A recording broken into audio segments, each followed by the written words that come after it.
Hello and welcome back to the Podforce One podcast. I'm Miranda Devine. Our weekly podcast features the biggest players in Washington. And today we're coming to you from the US Treasury, and we're speaking with one of the most important figures in global finance, Treasury Secretary Scott Bessent. Thank you very much, Secretary Bessent, for being our second guest on Podforce One. I know you're incredibly busy. And you've brought us into this absolutely beautiful room in the historic Treasury building. Can you tell us a little about it? Miranda, first of all, congratulations on the podcast. This room is one of 3 museum offices here in the fantastic Treasury building. Salmon Chase was the Treasury Secretary for Abraham Lincoln during the Civil War, and he financed the United States or the Union Army. So he created the term greenback. And really? he led the war effort. And there have been several times during the course of the United States history when Treasury has been called on to really hold the nation together. Once was during the Civil War, during the Depression, during World War II to finance the war effort, and then during COVID. But we're sitting here today. This office, it's the exact furniture. His portrait is in here. Same everything. So this is a museum quality office. It's not my office. Yes. It's the general counsel's office, but I like coming down and sitting in it sometimes. It must be incredible for you to come from Wall Street to basically your living history. Your predecessor, the very first Treasury Secretary, was, of course, Alexander Hamilton, the original tariff man. Was. Are there echoes in his career in what you're doing today? Well, look, Alexander Hamilton set up the financial system for the U.S. government. But before then, it was this loose alliance, and a lot of states they issued money. There were banks. There was no central bank. It all happened in Alexander Hamilton's head. Right. It's incredible. Brilliant. And one of the things that happened in his head was this idea of tariffs. And he did it for 2 reasons. One, to finance the Treasury. So the U.S. government used to be solely financed by tariffs, sole form of revenues. And then 2, to protect nascent U.S. industries from the British, from the French, because he was trying to develop an industrial base. And as I always say, President Trump has added a 3rd leg to the tariff stool, and that's negotiations. So he uses tariffs for leverage. So he's using it to raise revenues, he's using it for our industry, and he's also using it for negotiations, which is very powerful, very powerful. So 2 weeks ago today, I was in the Fox green room, and the president announced that he was thinking of putting a 50% tariff on the European Union. Right. And the European Union is very difficult to negotiate with. There's 27, 28 members. They have a collective action problem. The Germans care about cars. The French care about agriculture. Right. I'm not sure what the Spanish care about.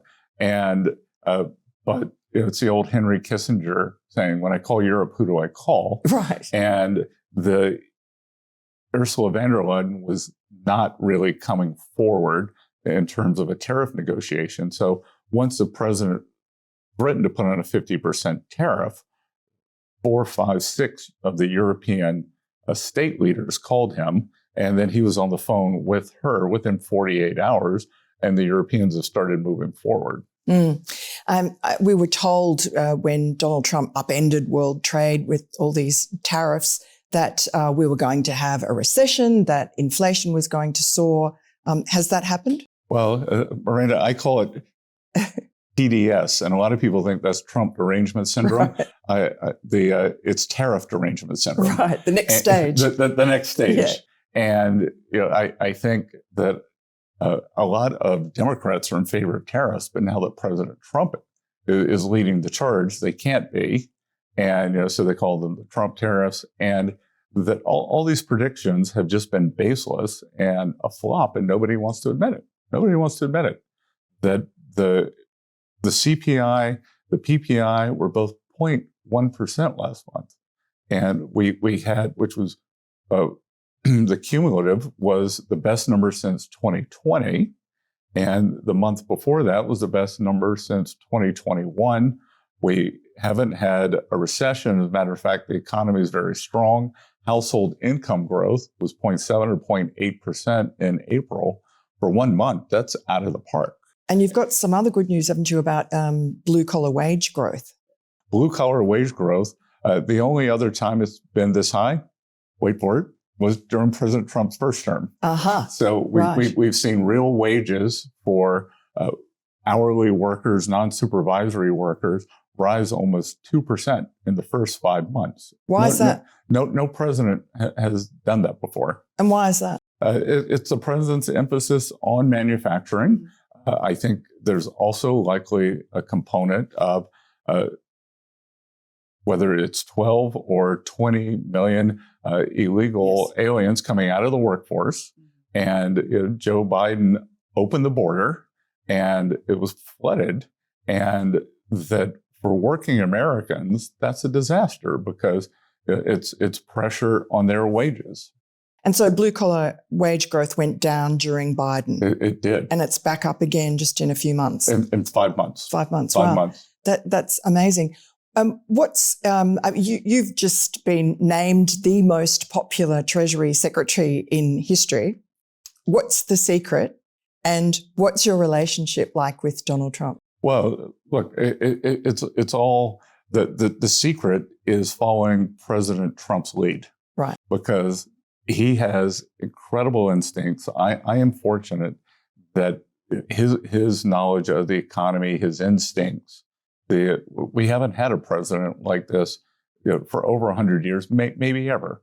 Someone who comes from the business community, who wants to do deals, and he's reconstituted the Republican Party.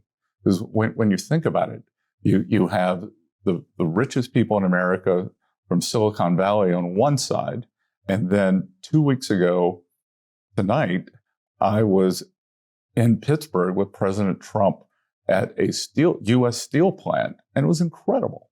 It was incredible. The steel workers and the warmth and his feelings for them, their feelings for him, and those were working class Democrats, and not anymore, because President Trump cares about them. He's gotten great trade deals. He realizes that we have strategic industries that were slipping away from us, like steel, semiconductors, pharmaceuticals. We got to bring them back home. And you used to be a Democrat donor. What made you decide to throw in your lot with Donald Trump? And I mean, did you lose friends? Let's talk proportionality. Right. So in my life, I have probably given 95% to Republicans, 5% to Democrats. Okay. And the New York Times and others like to refer to, I gave $100,000 to Al Gore in 2000, which things might have gone a bit differently in Iraq if that had happened. But again, it's back to President Trump has reconstituted the best parts of the Republican Party, and it's for everybody. It's not the country club anymore. It's not big business, but it's pro-business, but with an eye on working Americans. And that's what we really lost. When China came into the WTO, there's something called the China shock. And working Americans were just left on the side of the road. The Democrats took them for granted. The Republicans didn't think that they could get them. And I think, back to your question on wages for working Americans, they're doing fantastic under President Trump. You talked about the China shock. Do you think back in, 2001, when we allowed China to join the WTO and it has special advantages, do you think that people should have realized that it was going to be so damaging to American workers? I think they should have realized that there should have been better guardrails. So I think, I'm trying to think who it was. Oh, it was actually Larry Fink, the head of BlackRock, said that we had capitalism without guardrails. Right. And I spoke to him the other day and I said, what a great phrase. And I think that the U.S. economy got more and more financialized. The coastal elites were doing great. And then the middle of the country just got hollowed out. And the Democrats have this strategy called compensate the loser, Right. which is just more benefits, more welfare. We welfare. We don't care what's happened to your community. And I'm sure you've seen the same surveys that I have that say that would you be willing to pay a little more if your community was back to the way it was? And this isn't. This gets mocked by the what I would call the orthodox, hardcore free market right, and by Democrats as being this nostalgic concept. We have 9% of the workforce is in manufacturing, and it's a fact that we get much stronger wage growth for the workers in manufacturing jobs than the service economy. So, sorry, the steel plant, the auto plant, the ball bearing plant has closed. Have at it at McDonald's. The new posture, I guess, towards China now with Donald Trump. You just recently flew to London to have some pretty willing trade negotiations with the Chinese. And I think this was just over the sort of retaliatory measures that China had slapped on America. For instance, magnets and some rare earths they had put a ban on, and then we'd slapped some payback to them. And so did you manage to sort that out? And do you think that we're going to get to a point that Donald Trump has said he wants where China opens up to America? Well, on the whether they'll open up, we'll see.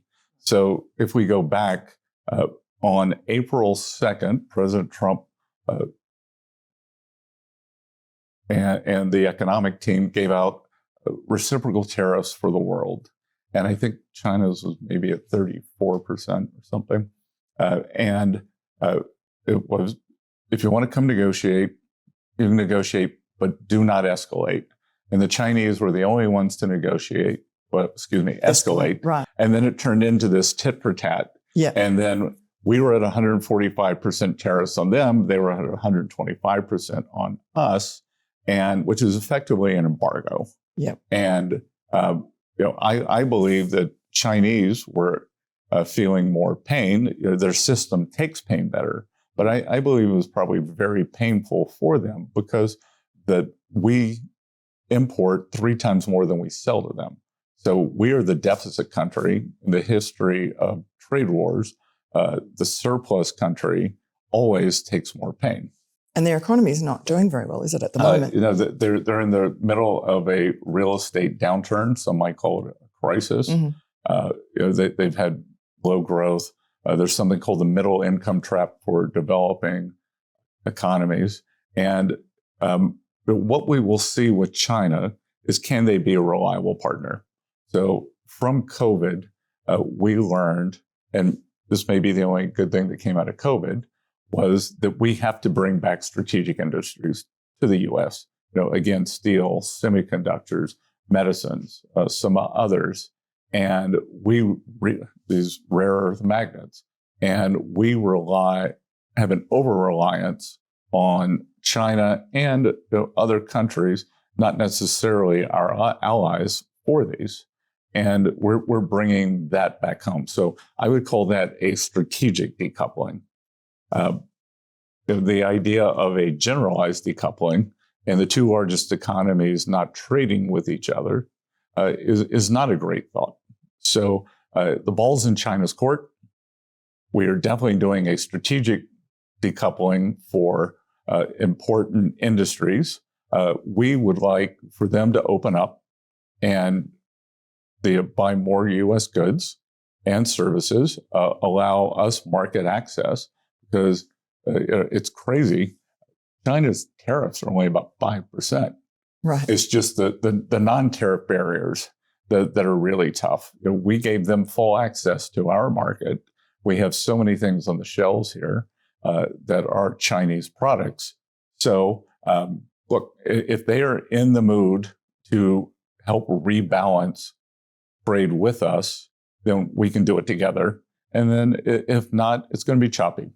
So what's your prediction then? How do you think it's going to go now? What's the next stage? So we had a meeting in Geneva, May 11th and 12th, to bring down, basically in the embargo, 145%, 125% tariffs.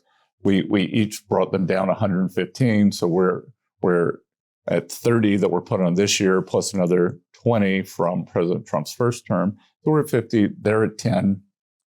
That's fine. But what the Chinese had also done in April, they put on a series of non-tariff trade barriers, what they call countermeasures.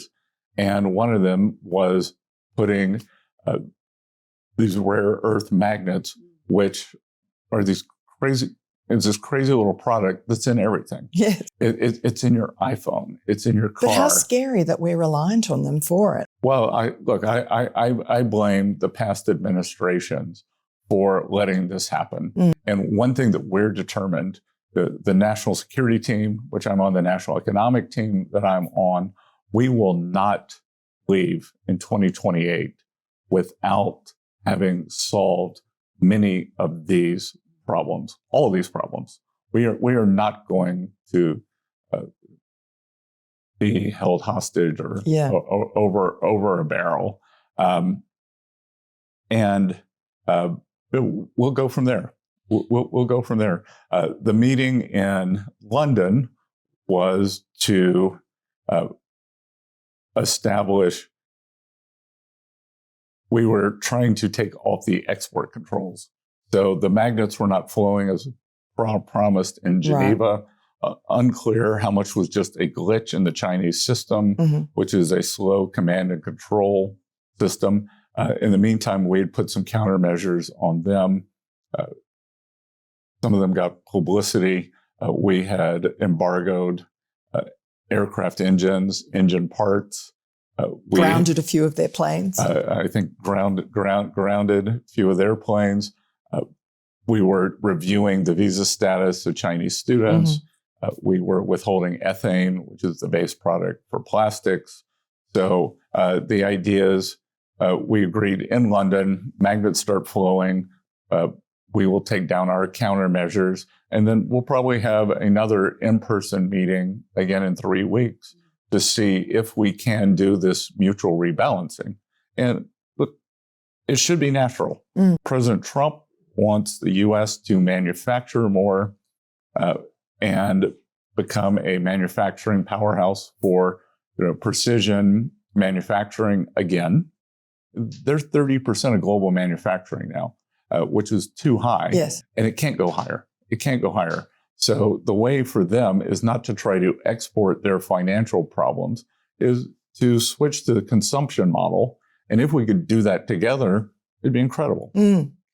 And now Howard Lutnick is the Commerce Secretary, has been, I guess, put into this team with you. And I think it's part of Donald Trump's team of rivals philosophy, because there's been a lot of talk about you're both billionaires from Wall Street, some competition between you.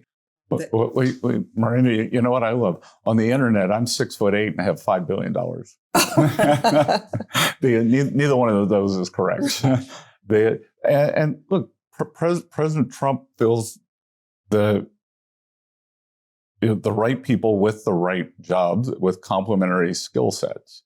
So I actually think that we work quite well together. I think that there are a few troubles at the beginning. Sorry, butting heads. Look, some people in the cabinet knew each other quite well. Yeah. Secretary Lutnick, Howard, and I are both from the private sector. We've never been in government before, right? So everyone's feeling their way around. But I tell you, the camaraderie in the cabinet's incredible. Yeah. When we have the cabinet meetings, we're getting a lot of business done. And think how transparent President Trump is in these meetings. It's incredible. The last one, if it went for 2.5 hours, all but 10 minutes was televised. Yes. Yeah, President Biden didn't have a cabinet meeting for 10 months. Yeah. If the cabinet wanted to invoke the 25th Amendment to remove him, they couldn't have because they hadn't seen him. Yeah. Elon Musk was a little bit of a thorn in the side, I think, for a few of the cabinet members, including you. And I asked President Trump about the famous stoush between you and Elon Musk, where there was a shouting match outside his office, and Elon Musk reportedly shoved you. Is that true? We have had disagreements, but we both want to get to the same place. We both want to eliminate the waste, fraud, and abuse in government. The Silicon Valley mode of operation is move quickly and break things. I always say here at Treasury, we move deliberately and fix things. I think Elon's probably fancies himself more of a Viking. I think I'm more of a ninja who sort of the submarine surfaces, fires, goes back under. And look, everybody's very passionate about doing the best job for President Trump and the American people. And did you call him a total fraud? Absolutely not. And he said that he was going to save $1 trillion. Is that in spending? I mean, how did we get the spending under control, I guess, if Doge can't do it? Well, I think what Doge has done that's very important is Elon set the pace, and Doge is a movement. So he set the base, and look, he was vilified by the press, by the Tesla customers, and I think, and that probably put stress on him. Oh, I would have been. Yeah. I mean, and the personal safety, domestic terrorist attacks on Tesla vehicles, it was insane. Yeah. And I think in a way that the base that he's set and some of the people he's brought into government and the ethos. So I think of Doge as an ethos. And to the extent that Elon has departed physically, I think that ethos is there, and the momentum for what he's done will yield bigger and bigger savings over time. He is right about the debt, though, isn't he? I mean, it is a train wreck ahead at some point. Is there any way of the debt ceiling obviously isn't working? Is there any way of dealing with the debt in our lifetime? What we're trying to do is there are two ways to fix the debt. One, spend less, and we are getting spending under control. Whether it's the House bill or the Senate bill, we're probably going to cut 1.5 or $2 trillion of spending. And then through President Trump's trade policies, tax policies, and deregulation policies, we're going to grow faster. So what's really important is the debt to GDP. So it's that number. So we're going to grow the GDP and then shrink the growth of the debt. And that completely changes the trajectory. So we were left with a mess. It was 6.5, 6.7% deficit to GDP. So, imagine a household that's overspending by that much every year. And we're going to bring that down slowly.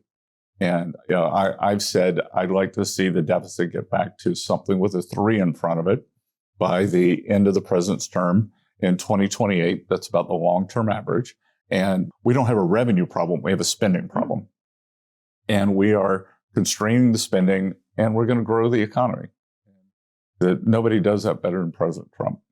And in the budget, there's a measure to increase the amount of money that we put into the IMF. Is that do you think it's enough? And why are we doing that?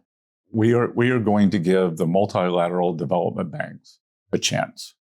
And I am in contact with the head of the IMF, the head of the World Bank. And what's happened is the Democrats just let them do what they wanted and let them create these green agendas, climate agendas, DEI agendas, and they just got so far off course.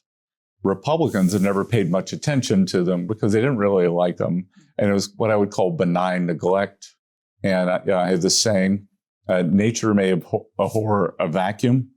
The Chinese don't. So the Chinese have just moved into these institutions and are trying to take them as much of the global south, the BRICS. So I gave a speech during IMF World Bank Week here in Washington, and I said, we're going back to basics, core principles, and we'll see. I'm optimistic that we can leverage we're the largest shareholders. I'm optimistic that through capital contributions, we can leverage our shareholdings and then leverage our influence, but we're going to do it properly, and we're going to be in it to win it. Yeah.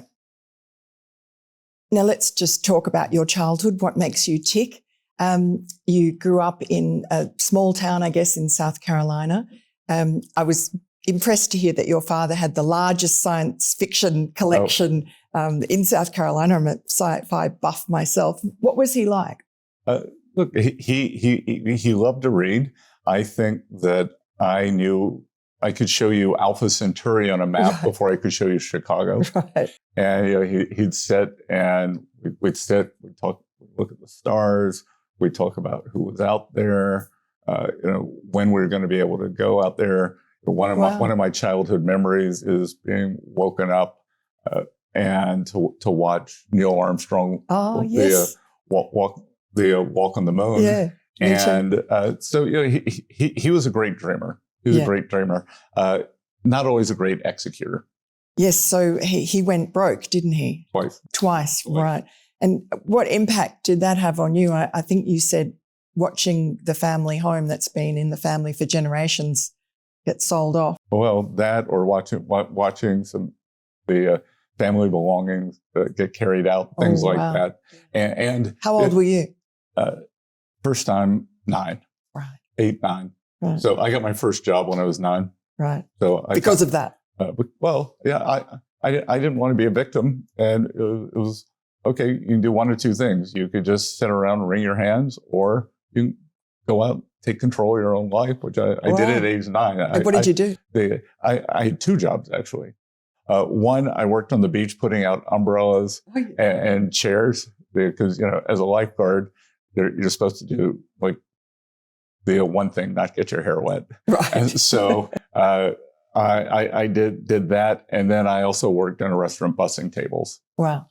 I can tell you that's why I support the president's no tax on tips, because I was getting tips when I was 9 years old. You knew what it was like. Yep. And your father, so did it break him? I mean, what was the impact on him? I mean, your parents split up, didn't they? Yeah, my mom was married 5 times. Right, wow. So, twice to your father? Twice to my father, kind of like Elizabeth Taylor and Richard Burton. Yeah. So there's a lot of passion there. He was the love of her life. Allegedly. But I think that's why I am so focused on the debt here and having responsible finances, because that's one of the things that I always did for me, having that experience early on. Because I can tell you, our family had been one of the first arrivals in South Carolina. We had been affluent for 250, 300 years, right? And then just some mistakes he made. Too much real estate leverage, some neglect, that all of a sudden the lifestyle ended. Right. And I'm going to make sure we don't do the same thing in the U.S. It's the 250th anniversary next year, and we are not going to make the same mistakes my family did. The United States is going to be affluent for the next 250 years. And what did that mean for you, at that tender age, that the lifestyle changed? I mean, did you have to go to a different school? Yeah, I mean, it's all those things. I think my golf game would probably be much better if I'd been golfing instead of working. But again, it also taught me this incredible independence, this incredible self-sufficiency, and it also. You're never afraid of anything. Anything's possible. Right. The worst has happened. One of the worst things has happened. Yeah. My first job in New York, I think some people might have thought it would have been beneath them, but I took it because it was a great chance to be a stock market analyst, but it was also the fellow who owned the firm said, "Oh, you can sleep on the sofa at the office." Oh, really? It was great. It was great. I had a free place to live in Manhattan at age 19. Yeah. Let's talk about your career. You wanted to be a journalist, I think, at one point. But Well, this is journalist, computer scientist. I couldn't figure out which one. And me too, by the way. Really? Yeah. Well, journalism seems to have worked out, Miranda. Yeah. So, yes, I'm happy I made that decision. Yeah. But I will tell you, when I arrived, I think one of the things that broke me from computer science was when I arrived at Yale in 1980. Maybe some of your older the viewers and listeners can remember what punch cards were. Yes, right. And so Yale had just switched from punch cards, the university computing system, to screens and keyboards. And the transition was a disaster. Uh-huh. I mean, worse than anything I've seen at the IRS here. Wow, must have been bad. It was bad. Yeah. And it just broke me. And I was like, yeah, I'm not doing this. And then, that back in the 80s, newspapers, Time Magazine, Newsweek, the newspaper at Yale is called the Yale Daily News. And if you became editor-in-chief of that, you pretty much got a ticket to be a reporter in one of those.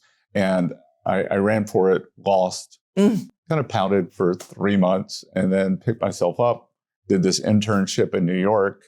And it turned out that investing suited me because it was a combination of quantitative and the computer side, and then journalism. Investing, a lot of it's really telling a story. Right. So putting those two together. Researching, creating a narrative. Researching, creating a narrative. Is there a story here? Is there not? Being willing, I'm sure you've done tons of research and just, there's nothing here. Right. Or put it on the shelf, bring it back. And so it was a great combination of qualitative and quantitative.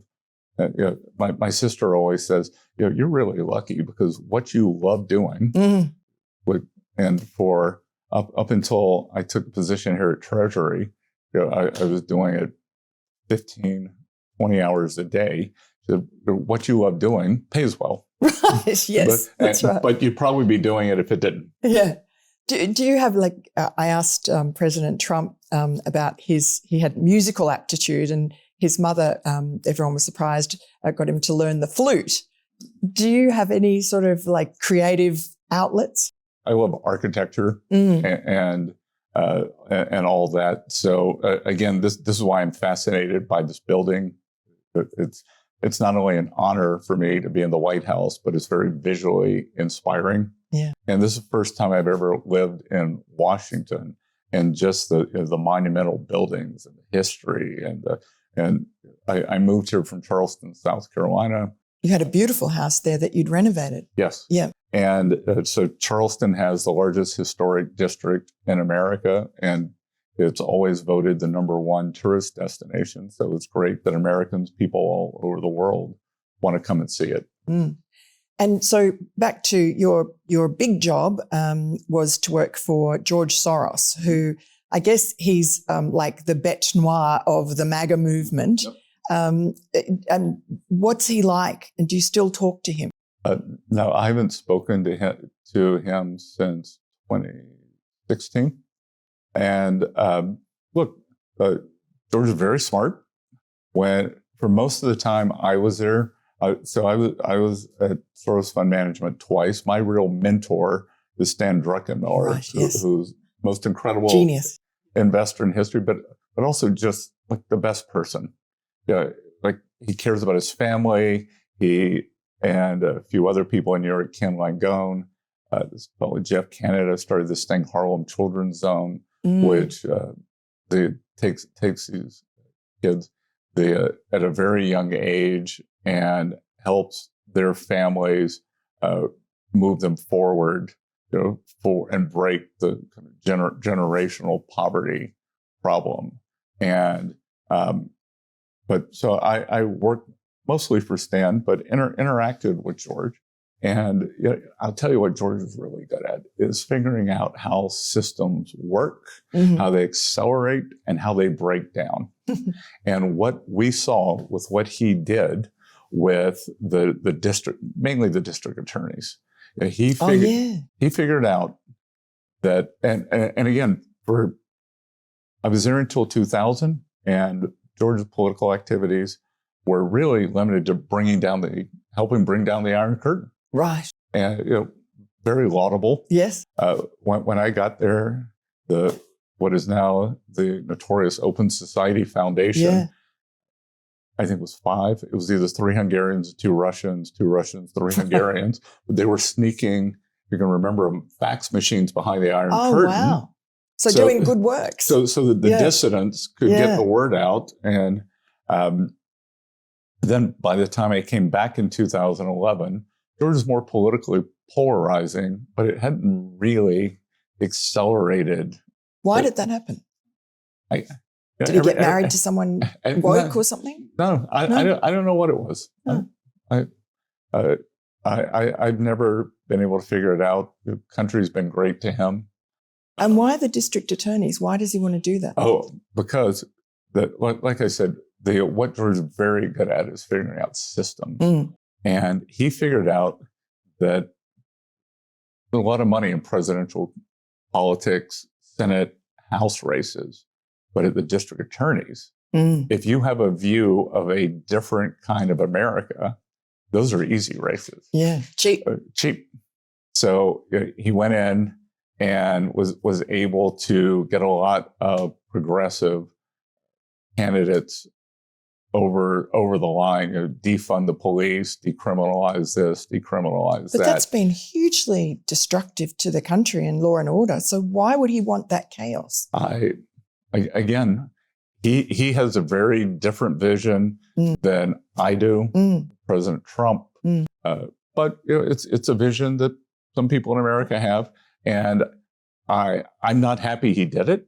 But shame on us, shame on our movement for letting him do allowing it to happen. For allowing it to happen. But I will tell you, one of the things that I was involved with was something called Moms for Liberty. Yes. Because what was even less expensive was taking over the school boards. Yes. And it turned out that many of these school boards, the school board members were funded by teachers unions. Of course. Or the other left-wing groups. Yeah. So to get on a school board, a candidate might spend $1,000 of their own money. Yeah. But if a teachers union shows up and puts in $20,000, then that candidate's going to win. Of course. Who knows who the school board member is? So just with not much money, this group, others have been able to push back against take over school boards, and also to do more with charter schools or school vouchers, school choice. That's incredible. So you donated to them. Yeah. Yeah. Good. I've been very active. In school choice. Yeah. And now, one of the things you did, you were just 30 years old. You pulled off the biggest, I guess, trade in the history of 100 years at the time. At the time, yes. Which was you broke the Bank of England. Tell us, you came up with that idea. What made you think of that, and did you realize what you were really the enormity of it at the time? Well, look, it was a group effort. My contribution. So it was Stan Druckenmiller had this idea that there's something called the exchange rate mechanism. Yeah. The pound was tied to the German mark. This is before the euro, and was trading in a band. So Stan had this idea that it might not stay in the band. My contribution was I was running the SFM office in London, and I was observing that there was a big property hangover after Margaret Thatcher, and the Chancellor of the Exchequer had been a fellow called Nigel Lawson. And there was something called the Lawson housing boom, and he had really gunned the economy to get Baroness Thatcher reelected through housing. Right. And they really made working class Brits into homeowners. But what I realized was the mortgage structure in the UK very different than the US. In the US, we have 5, 10, 30-year mortgages.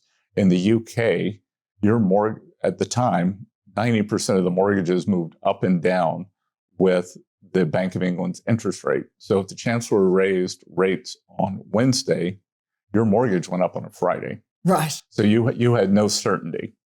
So what happened was, as we went in and started selling pounds and buying Deutschmarks, the surefire way to chase away a currency speculator is to make it expensive. Yeah. So the Bank of England, the British government, were raising interest rates, and they kept raising rates and raising rates. We'll take a little bit of short-term pain, but they will bankrupt all the new homeowners that they have in the country, right? Which they did. They created a property crisis. Right. And so eventually the British government had to say, uncle, they came out of the exchange rate mechanism. And you guys made $1 billion. In a day. In a day? In a day. Wow. Yep. Bit of champagne popped that night? Well, it was a good day. Yeah, yeah. Good day. Incredible. And you also know King Charles and Queen Camilla too, don't you? I do. How do you know them? I do.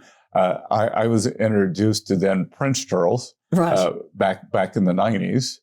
And then I got to know then just Camilla Parker Bowles. Yes. And I invited her to come stay with me out in the Hamptons at my home there. Wow. And it was our first trip to the U.S. Right. So that 1999.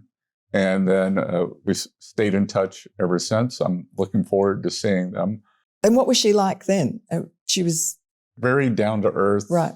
Very English county lady that I could see why she's probably the love of then Prince Charles's life. Yeah. They seem to be very similar, have a great time together, a lot in common. So that brings me to John, your husband. You have 2 children together, Cole and Caroline. Yep. Tell me, he was a former New York prosecutor. He was very handsome. Well, your words, not mine. Born at real New Yorker. Right. Born at Columbia Presbyterian Hospital. Grew up in New York, Jesuit schools, and an attorney and a prosecutor, which comes out a lot of times during arguments. And he was a prosecutor in the Bronx. Oh, wow. In the Bronx County District Attorney's Office up by Yankee Stadium. So he saw a lot of life. And death. Yes. So during the worst murder years for New York. Oh. So I think 1989 to 1992, 93. Pre-Giuliani. Yeah. Pre-Giuliani. Yeah. I remember, I still remember when Giuliani won. Yeah. It was incredible. Yeah.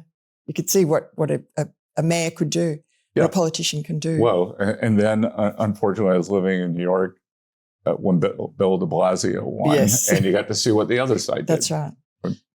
And so tell me, how did you and John meet? We were introduced by friends. Right. Yep. And was it love at first sight?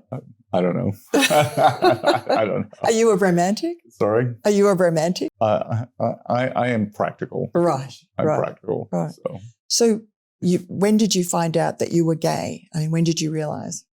Well, I think you and I have talked about it before.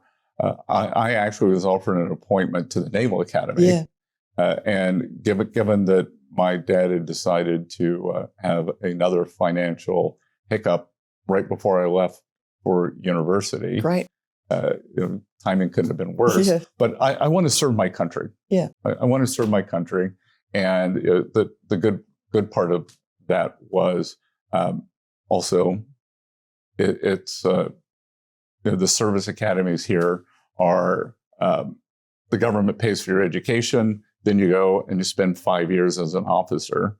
So coming back to that, this is a dream for me because I'd want to serve my country since I was 17 or 18. Right. But back then, so this is 1979, there were no gays in the military. And Look, I didn't want to break the rules. I didn't want to hide things. And thought it was probably a better idea to go to Yale and work 3 jobs. That's quite a lot of integrity, though, to not want to. Well, it was a lot of integrity, but I am an eminently practical person. Yeah. And you could be court-martialed. Right. Like they used to follow people off the bases. Right. And like, what are you doing in your private life? What are you? And what an amazing time now. I mean, you've gone full circle. You're now married. You have 2 children. And you're not that Donald Trump ever talks about it, and neither do you, or make a big deal about it.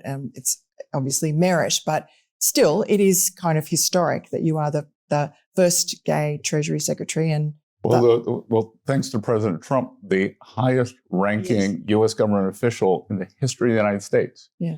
But as I always say, it's coincident, not causal. He wanted the best people. I sleep very well at night knowing that it's because he thinks that I can advance the economy for the American people, handle the finances, and get his agenda rather than some identity politics thing. Some identity politics. Yeah.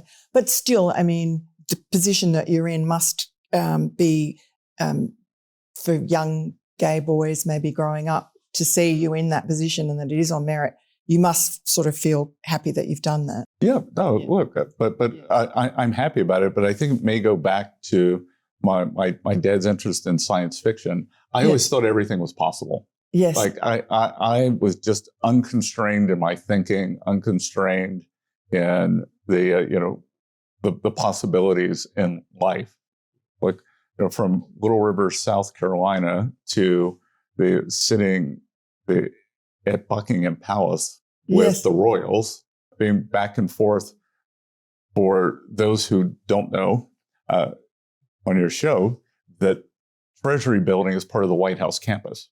Yeah. So it's Treasury, White House, Eisenhower office building. So I'm back and forth in and out of the Oval Office.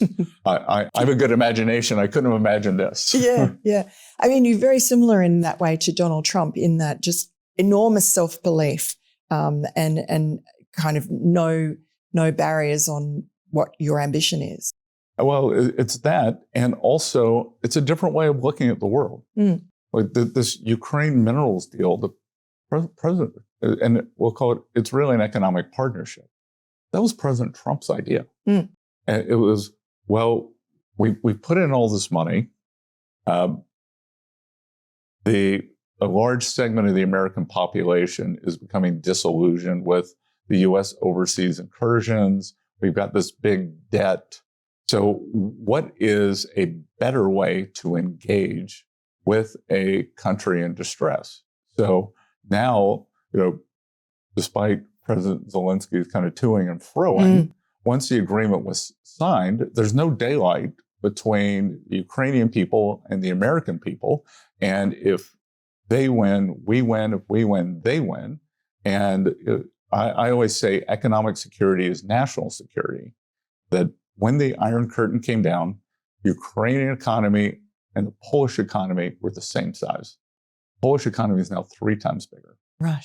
So when this tragic conflict ends, and perhaps with the help of this economic partnership, if the Ukraine economy could grow at that rate, then I think the Russians might be afraid of them at that point. Right.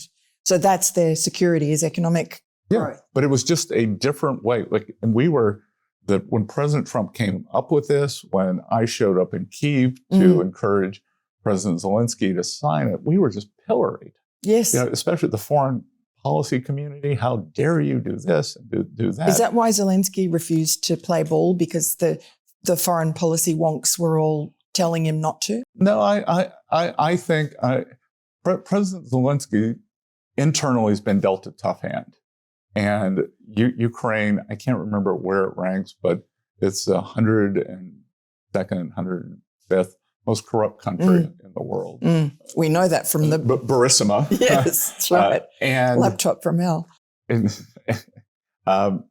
So I think he had a lot of domestic constituencies who didn't want this partnership signed, because what it does is it makes sure the money goes to Ukraine people. And not to the oligarchs. Not to the oligarchs. It's not siphoned off to the south of France. Mm-hmm. It's not siphoned off to the Geneva bank account. Why was he so obstreperous in that? You were sitting there in that meeting. It was probably even more stressful in there or tense when you were there in person. Why do you think he did that? I actually didn't find it that stressful. Oh, really? I was incredulous.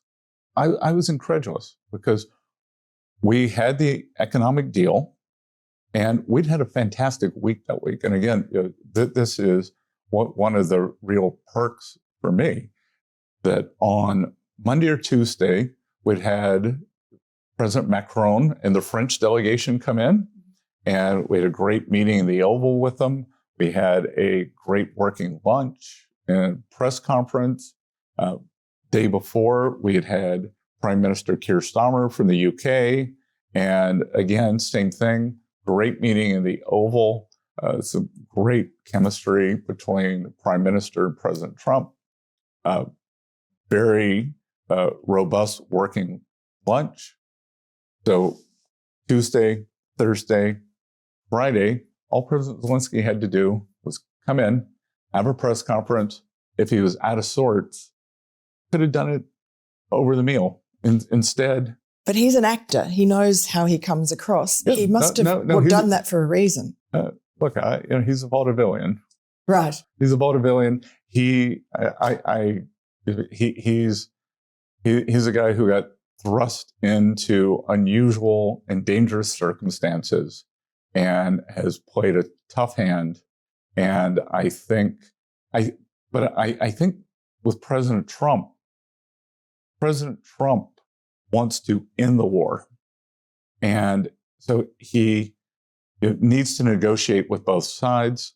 And I think to some people, that's outrageous. Yeah. Like the other day, someone said, do you think Putin's a war criminal? I said, so what? If he is, you still got to negotiate with him. Yeah. But look, we didn't end I'm sure today that the Japanese in World War II would be considered war criminals, but we signed a treaty with them to end the war. Of course. You can't, usually the people who start wars are not good people. President Trump, I think, is probably, to use George W. Bush's word, the most misunderestimated president we've had. Do you see the method in what he does? To me, he's sort of operating on a number of different levels. It's not all chaos and craziness. Well, that in game theory, which I've studied a lot, there's something called strategic uncertainty. President Trump creates a lot of strategic uncertainty. He creates a lot of optionality. The biggest misunderstanding about him is his love for people. Look, I have a lot of progressive friends, or when I say this in the media, he regards himself as the mayor of America. Mm-hmm. And he cares deeply about the 330 million Americans. We were taking an action at Treasury, and I said, well, sir, this may result in 300 layoffs. Well, fine. It's up to you to find jobs for those people. Mm-hmm.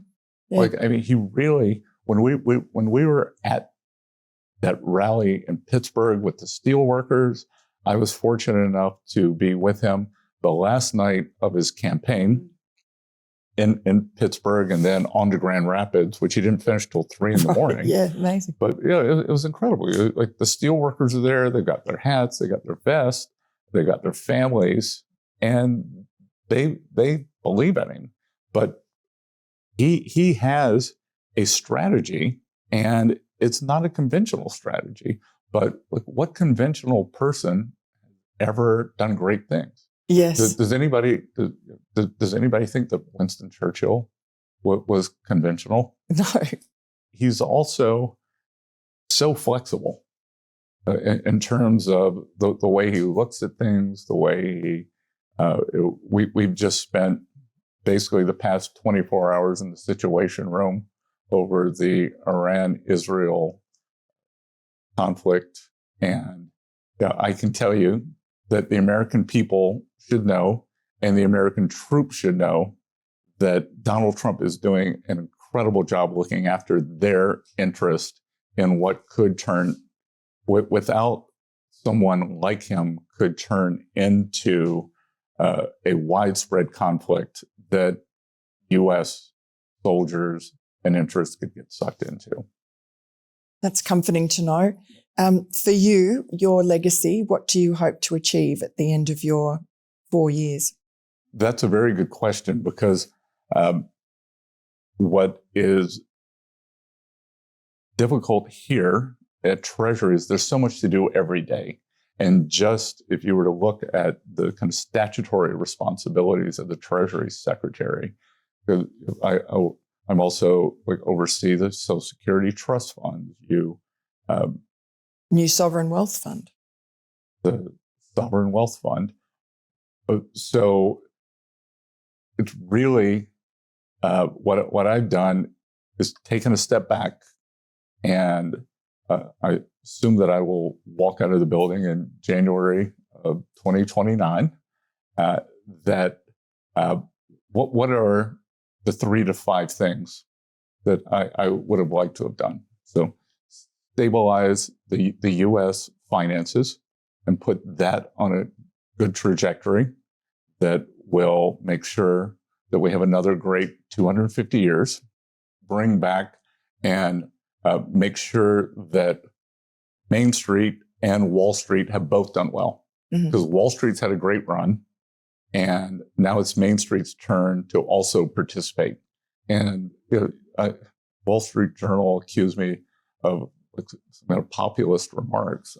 What's wrong with both doing well? Yeah. And then the third is, I think, to lock in the U.S. dollar as the reserve currency for many more generations. And I got lots of ideas that we're working on how to do that.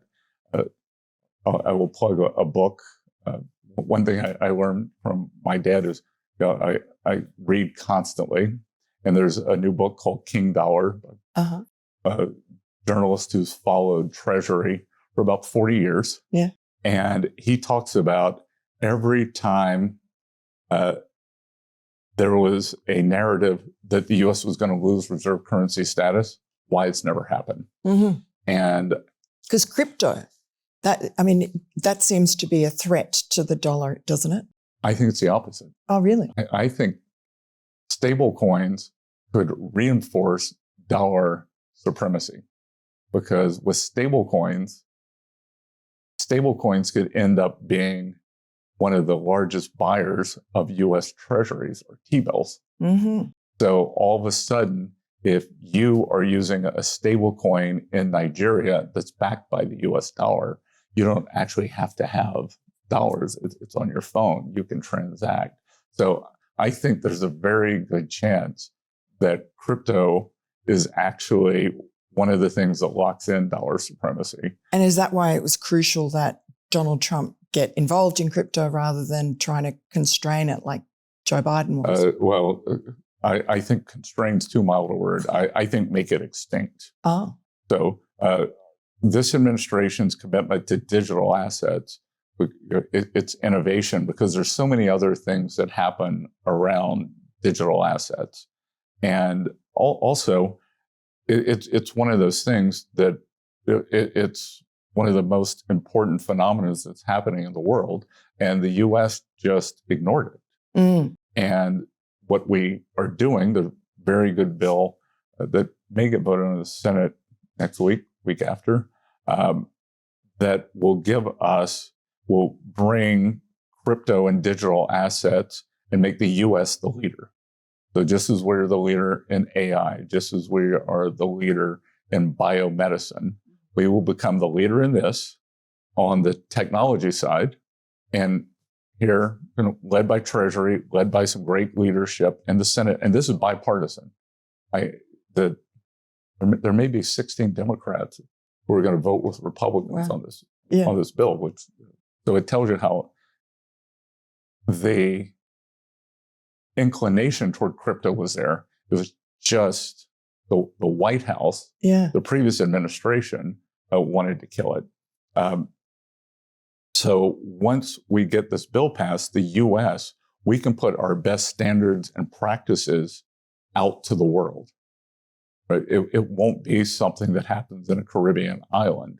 It won't be something that is used for nefarious purposes or primarily used for nefarious purposes in the Middle East. It sounds like it's just another of the messes that you've had to clean up from the Biden administration and your predecessor, Janet Yellen. There's a lot of low-hanging fruit. There's a lot of low-hanging fruit. And one of the things with low-hanging fruit was bringing everybody back to the office. Yeah. Work from home wasn't working. And people like being back at the Treasury building. And I tell you, one of the great upside surprises for me has been the professional staff, the career staff here at Treasury. I would have hired most of the people I met in my private business. Right. Well, that's comforting. They're fantastic. I need a 25-page report this weekend with pleasure. So two quick final questions. These are, I asked President Trump as well. They're sort of a bit off-piste, but so he says that the one quality that he looks for in people that he thinks is a recipe for success is energy.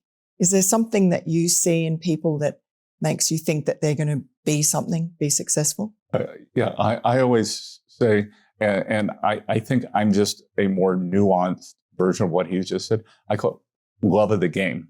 Michael Jordan would have a great basketball game, and most basketball players have in their contract that they can't play for fun. He had a love of the game clause, so he would actually go out and shoot baskets afterwards. Really? Or he would play on weekends. So in my investment business, I would always try to tell, like, do you dream about the currency markets? Do you dream about the stock market? Are you always trying to find a new angle to make money? So it's like love of the game. All consuming. Yeah. And parenting tips. I mean, Donald Trump is a great father, obviously, because he's got such a good relationship with his adult kids. So do you have parenting tips? Time. Nothing. I remember talking to you once, and you were taking your boys to rugby in Paris, I think. Yes. And it's just, I think there's nothing that makes up for time. That I was fortunate that I had time. Also, the ability to tell you can do. I told my son, he had maybe a little wobble one term in academics, and I said, look, my self-worth isn't whether you get into the Ivy League or not. I have a pretty sound ego. I just don't want you in 4 years to not have choices. So trying not to live your life through your kids or what you didn't do. So yeah, I think it's time, and just let them do what they want to do. To get their own love of the game. Yeah. Well, help them find what's the game they love. Yes. What's the game they love? My son just started rowing, and it's changed his life. Really? Changed his life. My son's rowed as well. It's an amazing discipline. Amazing discipline. That we were together over the Christmas break, and he was in kind of his athletic gear. Yeah. And I said, "Where are you going?" He goes, "No, I've already been to the gym. I was there at 6." Oh, wow. How old is he?